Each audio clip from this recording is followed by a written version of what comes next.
다윗은 소년 시절 거인 장수 골리앗을 물리친 이후부터 수많은 전쟁을 했습니다. 다윗이 전쟁하러 나갈 때마다 하나님은 다윗과 함께 하셨습니다. 다윗은 하나님의 은혜로 이스라엘 주위의 모든 대적들을 다 물리치고 궁에서 평안히 살게 되었습니다. 다윗은 하나님의 은혜를 어떻게 보답할까 생각했습니다.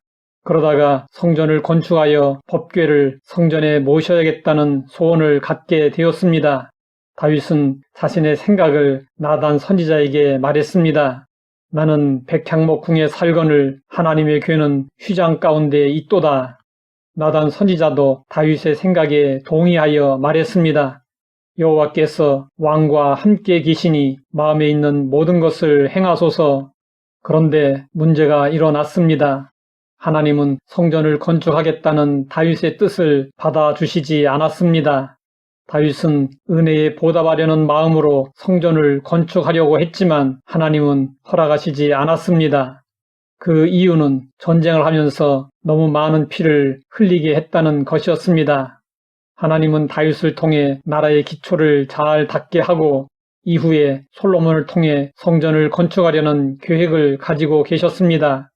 다윗은 하나님이 성전 건축을 허락하지 않으신다는 말씀을 들었을 때 제가 전쟁을 하며 피를 흘린 것은 하나님의 백성 이스라엘을 위해서 한 일이 아니었습니까? 라고 얼마든지 이의를 제기할 수 있었습니다.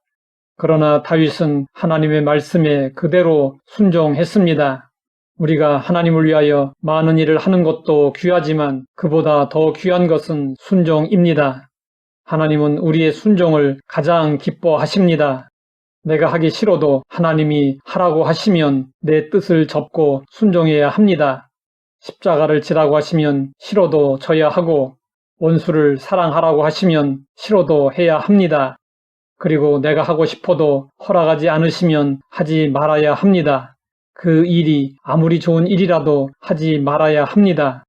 성전 건축은 분명 좋은 일이었지만 하나님이 다윗에게 그 일을 맡기지 않으시니 다윗은 묵묵히 순종했습니다. 반면에 사울왕은 번번이 불순종했습니다. 블레셋이 병거 3만, 마병 6천을 앞세우고 쳐들어오자 이스라엘 백성들은 혼비백산했습니다. 다급해진 사울왕은 사무엘 선지자를 기다리지 못하고 자기가 나서 제사를 드리다가 하나님께 버림을 받았습니다.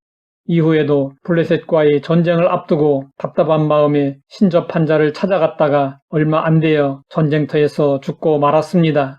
사울은 하나님의 도움을 받겠다고 하나님의 말씀을 어겼고 하나님의 뜻이 어떠한지 알아보겠다고 하나님의 말씀을 어겼습니다.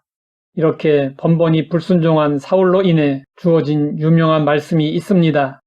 순종이 제사보다 낫고 듣는 것이 순양의 기름보다 나으니 사울과 대조되는 다윗의 순종을 통해 우리는 다윗이 하나님의 말씀에 얼마나 순종을 잘했는지 알 수 있습니다. 하나님은 다윗에게 성전 짓는 것을 허락하시지 않았지만 다윗의 마음은 기쁘게 받으셨습니다. 그리고 다윗에게 어마어마한 큰 복을 약속하셨습니다.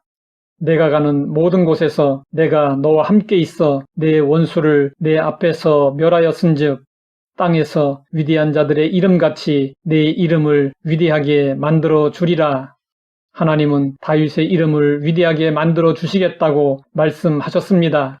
이름을 위대하게 만든다는 것은 그 사람 자체를 위대하고 존귀하게 만들어 주시겠다는 것입니다. 하나님의 약속은 이루어졌습니다. 다윗은 그리스도를 예표하는 사람이 되었고 다윗의 후손을 통해서 메시아이신 예수님이 이 땅에 오셨습니다. 예나 지금이나 세상에서 다윗의 이름을 모르는 사람이 없을 정도입니다.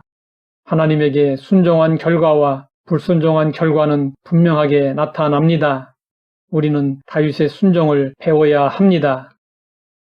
하나님 아버지, 다윗을 통해서 순종의 자세를 배우게 하시니 감사합니다. 좋든 싫든 상관없이 하나님의 뜻이라면 무조건 순종하게 하옵소서. 예수님의 이름으로 기도드립니다.